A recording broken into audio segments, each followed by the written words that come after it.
Bonjour à tous. Une secousse politique sans précédent vient de frapper le Cameroun.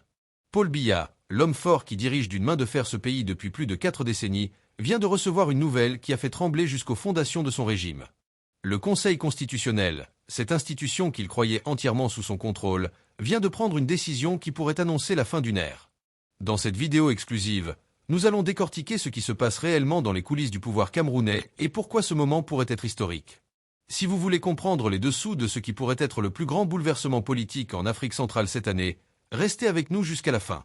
N'oubliez pas de laisser un like et de vous abonner à notre chaîne pour ne manquer aucune actualité brûlante du continent africain. Le soleil s'était à peine levé sur Yaoundé que déjà une onde de choc traversait les cercles du pouvoir camerounais. Pour la première fois en 4 décennies de règne absolu, Paul Biya, le patriarche nonagénaire du Cameroun, s'est réveillé face à une situation qu'il ne contrôlait pas entièrement. Le Conseil constitutionnel, cette institution créée de ses propres mains et traditionnellement remplie de loyalistes dévoués, venait de prendre une décision inattendue qui a secoué jusqu'au fondement du régime. À travers tout le pays, des murmures se sont transformés en conversations animées, tandis que les citoyens ordinaires sentaient quelque chose qu'ils n'avaient pas ressenti depuis longtemps, une fissure dans l'édifice apparemment inébranlable du pouvoir de Biya. Dans les rues de Douala, Bamenda et Bafoussam, les visages reflétaient un mélange de stupéfaction et d'espoir naissant, comme si un voile venait soudainement d'être soulevé. Ce qui semblait n'être qu'une simple décision bureaucratique s'est rapidement transformé en symbole de changement potentiel pour une nation habituée au statu quo politique. Le Conseil constitutionnel annonçait le report de la proclamation des résultats présidentiels, initialement prévu pour le 23 octobre au 27 octobre, sans fournir d'explications détaillées pour ce délai inhabituel. Cette décision, communiquée par une note succincte signée du président du Conseil, Clément Atangana, a résonné comme un coup de tonnerre dans un ciel jusqu'alors sans nuages pour le régime. Les analystes politiques et les citoyens ordinaires y ont immédiatement vu un signe révélateur. Pour la première fois, le système semblait hésiter, comme si les rouages bien huilés de la machine politique camerounaise s'étaient momentanément enrayés face à une pression inattendue venue des urnes et des rues. L'atmosphère dans la capitale s'est métamorphosée du jour au lendemain, passant d'une confiance affichée à une incertitude palpable. Le palais présidentiel d'Etoudi, habituellement centre névralgique d'activités et de décisions fermes, s'est retrouvé plongé dans un silence inhabituel, presque assourdissant. Les fonctionnaires et dignitaires du régime, d'ordinaire si prompts à proclamer la victoire inévitable du Rassemblement démocratique du peuple camerounais, RDPC, le parti au pouvoir, échangeaient désormais des regards inquiets et des conversations à voix basse. Cette hésitation au sommet de l'État a été perçue comme un aveu tacite que quelque chose d'inattendu s'était produit lors du scrutin, quelque chose qui nécessitait des vérifications supplémentaires ou des consultations d'urgence entre les plus hautes sphères du pouvoir camerounais. Dans les quartiers populaires de Yaoundé comme dans les villages reculés de l'ouest et du nord, les Camerounais ont commencé à analyser chaque geste, chaque silence, chaque expression faciale des présentateurs de la télévision nationale. La radiodiffusion officielle, habituellement si prompte à célébrer les succès du régime, s'est contentée de diffuser des archives et des programmes neutres, évitant soigneusement toute spéculation sur les raisons de ce report sans précédent. Cette tenue médiatique n'a fait qu'alimenter les rumeurs et renforcer l'impression que le pouvoir traversait une crise interne face aux résultats électoraux. Les citoyens camerounais, longtemps habitués à la prévisibilité politique, se sont retrouvés dans un territoire inconnu, où l'incertitude régnait même dans les cercles traditionnellement les plus stables du régime. L'opposition, menée par Issa Chioma, a saisi cette opportunité pour amplifier sa voix et maintenir la pression. Ses partisans ont envahi les réseaux sociaux et organisé des points de presse improvisés, affirmant avec une confiance renouvelée que leur propre décompte des voix démontrait une victoire claire du changement. Ces déclarations, qui auraient pu sembler audacieuses quelques jours plus tôt, ont trouvé un écho favorable auprès d'une population de plus en plus réceptive à l'idée que l'impensable pouvait se produire. Chaque heure qui passait sans réaction officielle du régime renforçait la crédibilité de l'opposition et fragilisait davantage l'image d'invincibilité du président nonagénaire. Les partisans de l'opposition ont commencé à danser dans les rues, non pas en célébration d'une victoire confirmée, mais plutôt en reconnaissance de cette fissure significative dans le mur jusqu'alors impénétrable du pouvoir. Au sein même du RDPC, des tensions ont commencé à apparaître entre différentes factions. Certains cadres du parti, sentant peut-être le vent tourner, ont commencé à prendre leur distance avec la ligne officielle, évitant soigneusement les déclarations péremptoires sur l'issue du scrutin. D'autres ont multiplié les appels à la prudence, suggérant que des vérifications techniques étaient en cours pour garantir la transparence du processus électoral. Ces dissonances au sein du parti présidentiel, habituellement si discipliné et unifié dans sa communication, ont été interprétées comme un signe supplémentaire que quelque chose d'inhabituel se produisait dans les coulisses du pouvoir. Les observateurs politiques les plus aguerris y ont vu les prémices possibles d'un repositionnement stratégique de certains barons du régime, anticipant peut-être un changement de direction politique après des décennies de stabilité imposée. La communauté internationale, qui avait suivi le scrutin avec un intérêt renouvelé, a redoublé d'attention face à ce développement inattendu. Des diplomates en poste à Yaoundé ont multiplié les consultations discrètes avec leurs sources au sein du gouvernement et de l'opposition, tentant de décrypter la signification réelle de ce report. Les organisations régionales et internationales de surveillance électorale ont publié des déclarations appelant au respect de la volonté populaire, tout en évitant soigneusement de se prononcer sur l'issue probable du scrutin. Cette prudence diplomatique a été interprétée par beaucoup comme un signe que les résultats pourraient effectivement réserver des surprises, y compris pour les observateurs les plus chevronnés de la politique camerounaise. Dans l'est du pays, à l'ouest et même dans les régions traditionnellement acquises au pouvoir, une atmosphère électrique s'est installée. Les discussions dans les marchés, les taxis collectifs et les bureaux ont toutes convergé vers cette question centrale. Pourquoi ce report, si la victoire du président était aussi assurée que le régime l'avait prétendu? Pour beaucoup de Camerounais, la réponse semblait évidente. Les résultats ne correspondaient pas aux attentes du pouvoir, et le système cherchait désespérément une solution face à cette situation imprévue. Cette perception, qu'elle soit fondée ou non, a suffi à transformer radicalement l'atmosphère politique du pays. Pour la première fois depuis des décennies, les citoyens ordinaires ont commencé à envisager sérieusement la possibilité d'une alternance politique, d'un changement après plus de 40 ans sous la gouvernance d'un seul homme. À mesure que l'heure de la nouvelle échéance approchait, le Cameroun tout entier semblait retenir son souffle. Ce qui avait commencé comme un simple report administratif s'était transformé en un moment potentiellement historique pour toute une nation. Que le Conseil constitutionnel finisse par proclamer la victoire attendue du président ou qu'il reconnaisse un changement de direction politique, une chose était devenue claire pour tous. Le système n'était plus aussi imperméable qu'il le paraissait, le monolithe politique camerounais. Le palais d'Etoudi, cette forteresse politique habituellement si imposante et sûre d'elle-même, s'est transformé en un lieu de confusion et d'incertitude. Dans ces couloirs marbrés où résonnaient d'ordinaire les pas assurés des ministres et conseillers, un silence inhabituel s'est installé, entrecoupé seulement de chuchotements anxieux et de consultations urgentes. Le président Paul Biya, maître dans l'art du silence stratégique pendant ses 4 décennies au pouvoir, s'est trouvé dans une position inédite. Son mutisme n'était plus interprété comme un signe de force et de contrôle, mais plutôt comme le reflet d'une déstabilisation profonde face à des événements qui semblaient échapper à sa mainmise traditionnelle. Les rares communications émanant de son cabinet se sont limitées à des formules laconiques appelant au calme et à la patience, sans jamais aborder directement la question qui obsédait tout un pays. Pourquoi ce report inhabituel de la proclamation des résultats? Les plus proches collaborateurs du président, habituellement si prompts à afficher leur confiance et leur loyauté indéfectible, ont adopté un profil bas remarquable. Les ministres les plus influents, qui paradaient quelques jours plus tôt sur les plateaux de télévision pour prédire une victoire écrasante, se sont soudainement rendus indisponibles pour les médias. Cette disparition médiatique des figures de proue du régime a été perçue comme un signal alarmant, suggérant que même les plus fidèles lieutenants du président ne savaient plus quelle posture adopter face à cette situation sans précédent. Quelques indiscrétions, rapportées par des sources proches du palais, évoquaient des réunions de crise se succédant jour et nuit, avec des analyses détaillées des résultats région par région, et des scénarios d'urgence envisagés pour faire face à différentes configurations possibles. Les services de sécurité ont discrètement renforcé leur présence dans la capitale et les principales villes du pays, sans toutefois procéder à des déploiements massifs qui auraient pu être interprétés comme un signe de panique. Cette approche mesurée reflétait la complexité de la situation. Une répression trop visible aurait confirmé les soupçons d'une défaite imminente, tandis qu'une absence totale de préparation sécuritaire aurait été perçue comme une négligence impardonnable. Les forces de l'ordre, prises entre ces deux impératifs contradictoires, ont opté pour une vigilance accrue mais discrète, surveillant particulièrement les rassemblements spontanés de partisans de l'opposition qui commençaient à se former dans certains quartiers de la capitale et des grandes villes comme Douala et Bamenda, bastions traditionnels de la contestation au régime de Paul Biya. Au siège du RDPC, le parti présidentiel, l'ambiance contrastait fortement avec celle des jours précédant l'élection. Les salles de réunion, habituellement animées par les préparatifs de célébration, sont restées étrangement silencieuses. Les cadres du parti, divisés entre ceux qui prônaient une ligne dure de maintien des affirmations de victoire et ceux qui suggéraient plus de prudence face aux résultats réels, ont multiplié les conciliabules discrets loin des oreilles indiscrètes et des caméras. Certains responsables régionaux, arrivés à Yaoundé pour assister à ce qu'ils pensaient être l'annonce triomphale de la réélection de leur champion, se sont retrouvés dans l'expectative, attendant des instructions claires qui ne venaient pas, signe supplémentaire du désarroi qui semblait avoir saisi les plus hautes instances du parti au pouvoir depuis plus de 40 ans. Les médias d'État, traditionnellement alignés sur les positions officielles et prompts à célébrer les succès du régime, ont adopté une ligne éditoriale d'une prudence inhabituelle. Les journaux télévisés et radiophoniques se sont contentés de rapporter les faits bruts concernant le report de l'annonce des résultats, sans analyse approfondie ni commentaires orientés. Cette tenue médiatique, si éloignée de la pratique habituelle de ces organes de communication, a été interprétée comme une confirmation supplémentaire que quelque chose d'important se jouait dans les coulisses du pouvoir. Les présentateurs vedettes, habituellement si à l'aise pour défendre les positions gouvernementales, semblaient eux-mêmes mal à l'aise, comme s'ils marchaient sur des œufs, conscients que le moindre faux pas pourrait avoir des conséquences considérables dans ce contexte politique hautement volatile.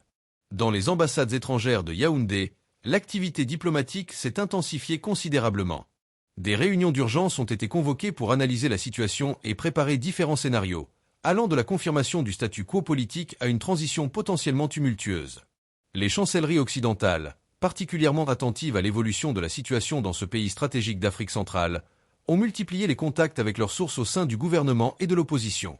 Certains diplomates expérimentés, habitués aux soubresauts politiques africains, ont confié en privé qu'ils n'avaient jamais observé une telle nervosité au sein de l'appareil d'État camerounais, suggérant que les résultats réels du scrutin devaient être significativement différents des prévisions officielles pour provoquer une telle onde de choc au sommet du pouvoir.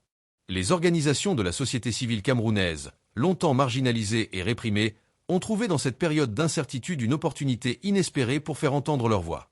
Des associations de défense des droits humains, des groupes de surveillance électorale indépendants et des collectifs citoyens ont publié des communiqués appelant à la transparence et au respect des résultats réels des urnes. Ces prises de position, habituellement ignorées ou ridiculisées par le pouvoir, ont trouvé un écho inédit auprès d'une population de plus en plus réceptive à l'idée que le changement politique n'était peut-être pas une utopie inaccessible. Des intellectuels et figures morales du pays, généralement prudents dans leur critique du régime, ont commencé à s'exprimer plus ouvertement, analysant les implications potentielles de ce moment politique sans précédent dans l'histoire récente du Cameroun.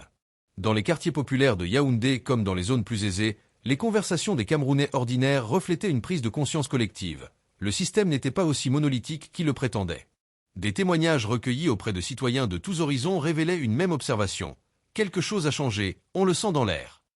Cette perception partagée d'un moment charnière possible dans l'histoire du pays a transcendé les clivages ethniques, linguistiques et régionaux qui avaient si souvent divisé la société camerounaise. Des citoyens qui ne s'étaient jamais intéressés à la politique, considérant les élections comme de simples formalités sans conséquences réelles, ont soudainement commencé à suivre avec passion les développements de la situation, à échanger des informations et à débattre des scénarios possibles pour les jours à venir. Les marchés financiers et le secteur économique n'ont pas été épargnés par cette vague d'incertitude. La bourse de Douala a connu des fluctuations inhabituelles, reflétant la nervosité des investisseurs face à cette situation politique inédite. Face à cette fissure inattendue dans l'édifice du pouvoir, l'opposition camerounaise a fait preuve d'une réactivité et d'une cohésion rarement observées auparavant. Issa Chioma, principal challenger du président sortant, a immédiatement saisi l'opportunité offerte par ce report inhabituel pour consolider sa position et amplifier sa revendication de victoire. Entouré de ses principaux lieutenants et conseillers stratégiques, il a organisé une conférence de presse improvisée mais soigneusement orchestrée dans laquelle il a affirmé disposer des preuves irréfutables d'une victoire claire aux urnes. Sans révéler l'intégralité de ces données, stratégie calculée pour maintenir la pression sur le régime, il a présenté des résultats partiels issus de bureaux de vote clés dans différentes régions du pays, suggérant un renversement spectaculaire des tendances habituelles en faveur du président sortant. Cette approche mesurée, combinant affirmations fortes et rétention stratégique d'informations, a été saluée par les observateurs comme un coup de maître politique. Les partisans de l'opposition se sont rapidement mobilisés à travers le pays, transformant ce qui aurait pu n'être qu'un simple contretemps administratif en une véritable démonstration de force populaire. Dans les rues de Douala, Bamenda, Bafoussam et même dans certains quartiers de Yaoundé, traditionnellement plus favorables au régime, des rassemblements spontanés ont commencé à se former. Ces manifestations, remarquables par leur caractère pacifique et leur diversité sociale et ethnique, ont surpris même les plus optimistes au sein de l'opposition. Des citoyens de tous âges, y compris des personnes qui n'avaient jamais participé à une manifestation politique auparavant, ont rejoint ces rassemblements, transformant ce qui avait commencé comme une contestation politique classique en un véritable mouvement citoyen transcendant les clivages traditionnels de la société camerounaise. Des chants d'espoir et des slogans appelant au changement ont résonné dans des quartiers longtemps silencieux face au pouvoir en place. Les réseaux sociaux, devenus un outil essentiel de mobilisation et d'information alternative dans un paysage médiatique traditionnellement dominé par les médias pro-gouvernementaux, ont explosé d'activité. Des hashtags comme hashtag Cameroun libre, hashtag Nouveau Cameroun et hashtag Biya doit partir sont rapidement devenus viraux, générant des millions d'interactions en quelques heures seulement. Les jeunes militants de l'opposition, particulièrement habiles dans l'utilisation de ces plateformes, ont partagé en temps réel des informations sur les rassemblements en cours, des témoignages de bureaux de vote controversés et des analyses détaillées des irrégularités présumées du processus électoral. Cette mobilisation digitale, impossible à contrôler totalement même pour un régime habitué à restreindre la liberté d'expression, a créé un espace de discussion politique sans précédent dans l'histoire récente du pays, permettant à des voix longtemps marginalisées de se faire entendre et d'influencer le débat national sur l'avenir du Cameroun.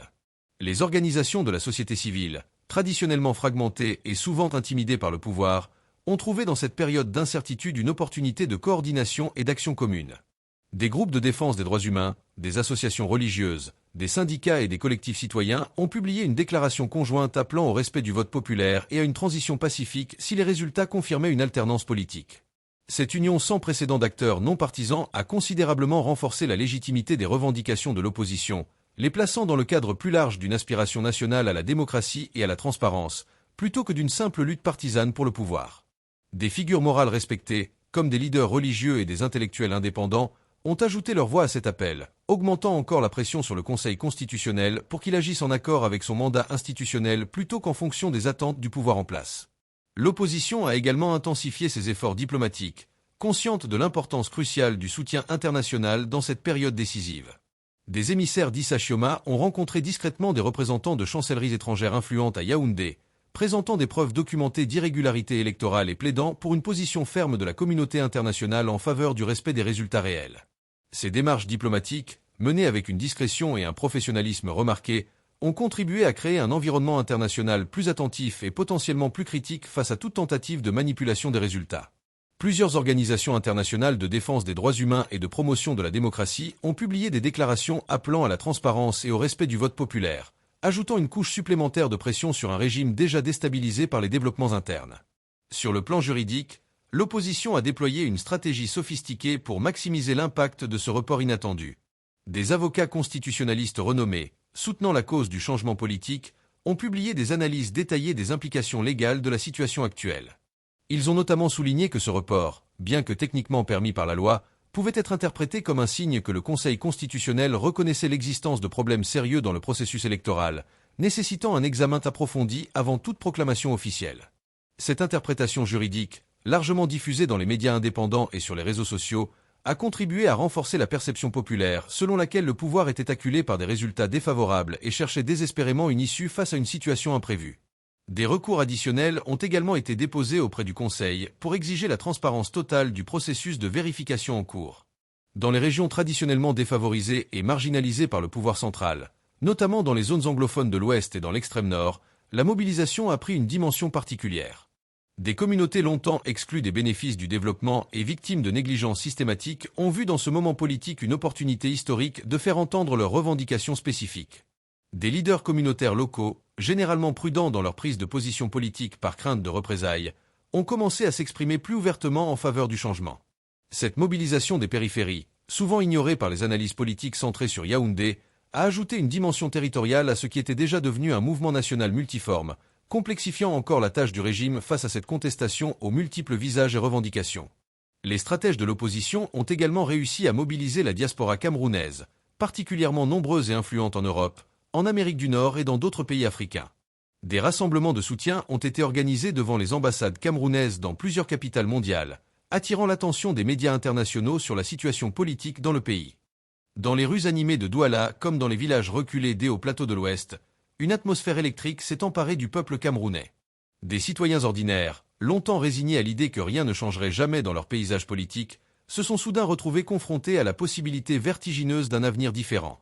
Cette prise de conscience collective a déclenché un tourbillon d'émotions contradictoires, un espoir presque douloureux, tant il semblait fragile après des décennies de déception, une anxiété palpable face aux incertitudes d'une transition potentielle, et une détermination nouvelle à défendre ce qui apparaissait comme une opportunité historique unique.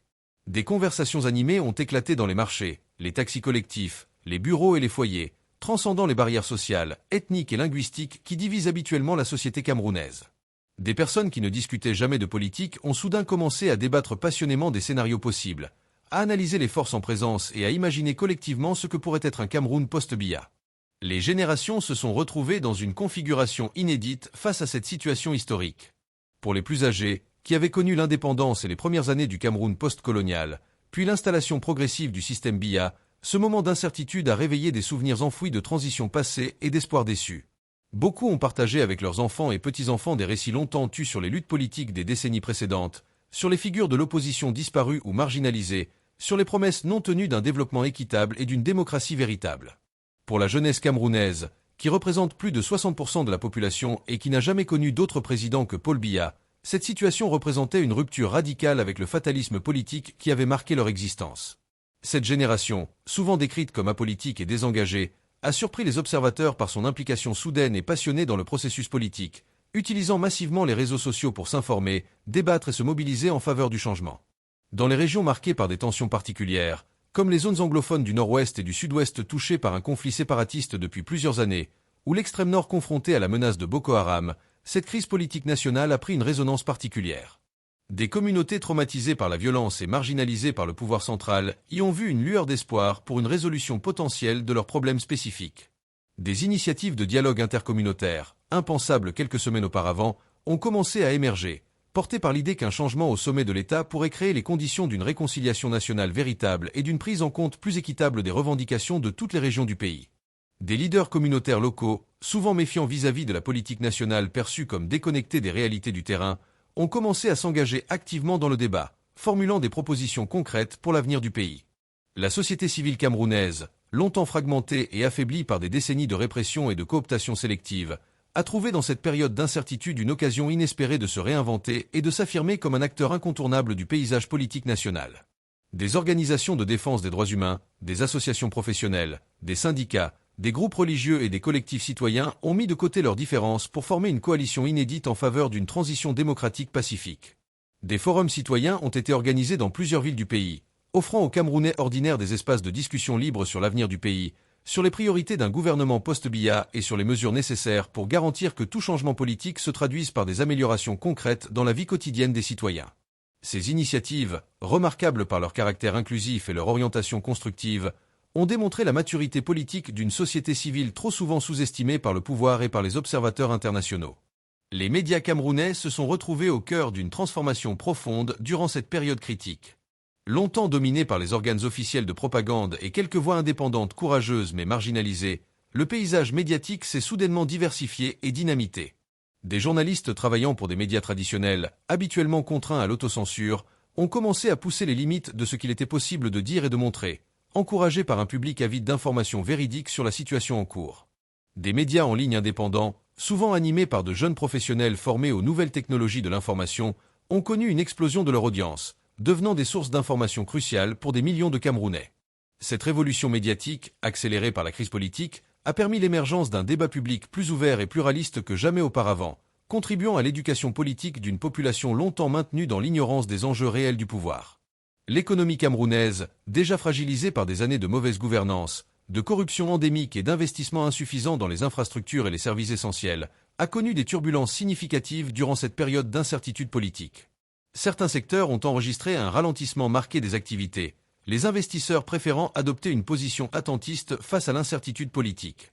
Les marchés informels, qui emploient la majorité des Camerounais, ont toutefois montré une résilience remarquable, s'adaptant rapidement à la situation et continuant à fonctionner malgré les tensions.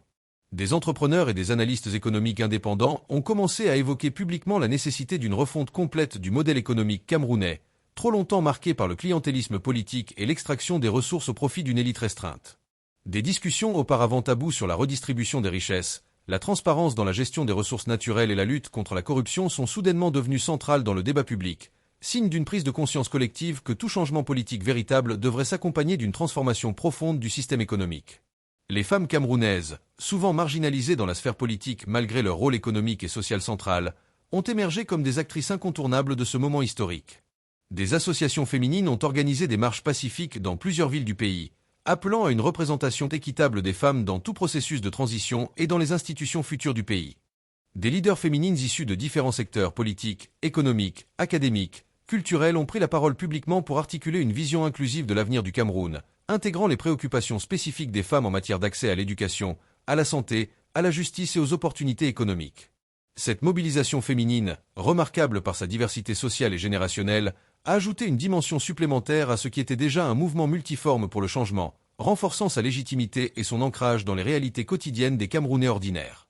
Les chefs traditionnels, figures respectées dans de nombreuses communautés camerounaises et souvent instrumentalisées par le pouvoir politique pour légitimer ses décisions, se sont retrouvés dans une position délicate face à cette situation inédite. Certains, particulièrement liés au régime en place par des décennies d'allégeance récompensées, ont maintenu un soutien prudent au président sortant. D'autres, plus sensibles aux aspirations de leur communauté et conscients des vents du changement, ont adopté une position de neutralité bienveillante, appelant surtout au respect de la paix sociale et à la préservation de l'unité nationale, quel que soit le résultat final. Quelques-uns, plus audacieux, ont même osé exprimer publiquement leur soutien à une alternance politique, estimant que 40 années sous la direction d'un même homme étaient suffisantes et qu'il était temps pour le Cameroun d'explorer de nouvelles voies de développement et de gouvernance. Ces prises de position diversifiées des autorités traditionnelles ont reflété les fractures et les évolutions au sein d'une société camerounaise en pleine mutation, où les anciennes loyautés et les structures d'autorité établies commençaient à être questionnées à tous les niveaux. Les institutions religieuses, particulièrement influentes dans un Cameroun profondément croyant, ont également joué un rôle significatif durant cette période critique. Des leaders chrétiens et musulmans ont appelé leurs fidèles à la prière pour la paix et la stabilité du pays, tout en soulignant l'importance du respect de la vérité et de la justice dans le processus électoral. Plusieurs communautés religieuses ont organisé des veillées de prière interconfessionnelles, rassemblant des croyants de différentes traditions dans un même élan spirituel pour l'avenir du pays. Sans prendre position explicitement pour l'un ou l'autre camp, ces initiatives ont néanmoins contribué à créer un climat moral favorable au respect de la volonté populaire exprimée dans les urnes, rendant plus difficile toute tentative de manipulation flagrante des résultats. Les lieux de culte sont devenus des espaces de discussion et de réflexion collective sur l'avenir du pays, complétant les forums citoyens plus séculiers et touchant des segments de la population parfois moins engagés dans les débats politiques traditionnels. À mesure que l'échéance du 27 octobre approchait, la nation camerounaise tout entière semblait retenir son souffle, suspendue entre l'espoir d'un renouveau tant attendu et la crainte d'une manipulation de dernière minute ou d'une répression violente si les résultats menaçaient véritablement le pouvoir en place. Des citoyens ordinaires, interrogés dans les rues de différentes villes du pays, exprimaient ce mélange complexe d'émotions. « Nous voulons croire que cette fois, c'est différent », confie un enseignant de Bafoussam. « J'ai peur et espoir en même temps », avouait une commerçante de Douala. « Quoi qu'il arrive lundi, le Cameroun ne sera plus jamais le même », prédisait un étudiant de Yaoundé. Cette conscience aiguë de vivre un moment historique, partagé par des millions de Camerounais à travers le pays, créait une atmosphère à la fois électrique et solennelle, comme si toute une nation retenait collectivement son souffle avant un plongeon vers l'inconnu. Quel que soit le résultat final proclamé par le Conseil constitutionnel, une chose était déjà certaine. Le peuple camerounais avait entrevu la possibilité du changement, et cette prise de conscience, une fois éveillée, serait difficile à faire disparaître, même pour le système le plus verrouillé. Alors que le Cameroun s'apprête à connaître ce qui pourrait être l'un des moments les plus décisifs de son histoire post-coloniale, une question résonne dans tous les esprits. Ce pays d'Afrique centrale, longtemps considéré comme un îlot de stabilité relative dans une région troublée, est-il enfin prêt à tourner la page de 4 décennies de règne sans partage? La réponse appartient désormais au Conseil constitutionnel, institution créée par Paul Biya lui-même mais qui semble, pour la première fois, confronté à un dilemme historique, confirmer le statu quo au risque d'une contestation massive, ou reconnaître une alternance qui marquerait un tournant majeur dans l'histoire politique africaine récente. Face aux développements inattendus au Cameroun, la communauté internationale a rapidement ajusté sa position diplomatique. Les chancelleries occidentales, longtemps accommodantes envers le régime de Paul Biya en raison de la stabilité relative qu'il garantissait dans une région troublée, ont commencé à adopter une posture plus nuancée, insistant désormais sur l'importance du respect de la volonté populaire exprimée dans les urnes. Des diplomates habituellement discrets dans leurs commentaires sur les affaires intérieures camerounaises ont publié des communiqués soigneusement rédigés appelant à la transparence dans le processus électoral et au respect des institutions démocratiques. Cette évolution subtile mais significative du discours diplomatique a été perçue à Yaoundé comme un signal clair que la communauté internationale ne soutiendrait pas inconditionnellement le maintien au pouvoir de Paul Biya si les résultats réels indiquaient une défaite. Les ambassadeurs des principales puissances occidentales et de pays africains influents ont multiplié les rencontres discrètes avec des représentants du gouvernement et de l'opposition, tentant d'encourager un dialogue constructif pour éviter une escalade potentiellement déstabilisatrice pour toute la sous-région. Alors que le Cameroun retient son souffle avant l'annonce finale prévue pour le 27 octobre, une chose est désormais certaine, rien ne sera plus jamais comme avant. Ce report inattendu des résultats a révélé les premières fissures dans un système que beaucoup croyaient inébranlable. Que Paul Biya conserve finalement son pouvoir ou que le changement l'emporte, le peuple camerounais a goûté à quelque chose de nouveau, l'espoir d'une alternance possible. Et comme l'a si bien dit un vieux sage à Bafoussam, même le baobab le plus puissant finit par plier sous les vents du changement. Merci infiniment pour vos commentaires passionnés et votre soutien.